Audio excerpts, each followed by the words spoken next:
আসসালামু আলাইকুম। আমি চিকিৎসক Golam Mostafizur Rahman, local medical assistant, health BD চ্যানেলের পক্ষ থেকে এবং Facebook page MD Golam Mostafizur Rahman এর পক্ষ থেকে যারা আমার ভিডিও দেখছেন সবাইকে জানাই প্রাণ নিংড়ানো অভিনন্দন ও শুভেচ্ছা।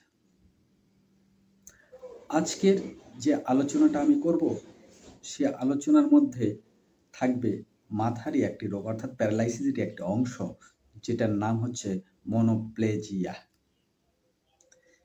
এই মনোপ্লেজিয়া হলে কি হয়, এই মনোপ্লেজিয়ার হওয়ার কারণ কি, বা যারা সাধারণত প্যারালাইসিসে ভোগেন এরই মধ্যেরই একটা অংশ।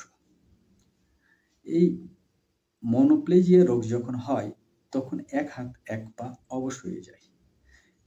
এটা আসে সাধারণত হিস্টোরিয়া রোগের কারণে অথবা সেরিব্রাল টিউমারের কারণে বা অন্য প্রভৃতি রোগের কারণেও আসতে পারে। তো এটা যখন হবে তখন অবশ্যই আপনাকে নিউরো স্পেশালিস্টের কাছে যেতে হবে এবং আরও মেডিসিন বিশেষজ্ঞের কাছে যেতে হবে। তারা অবশ্যই পরীক্ষা নিরীক্ষার মাধ্যমে রোগ নির্ধারণ করে চিকিৎসা প্রদান করবেন।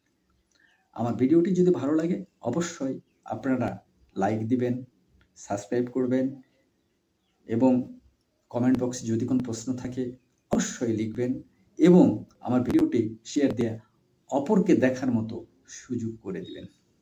আমি আবারও দেখা করব নতুন ভিডিও নিয়ে, এই আশাবাদ ব্যক্ত রেখে আজকের এই ভিডিও এ পর্যন্তই শেষ করছি।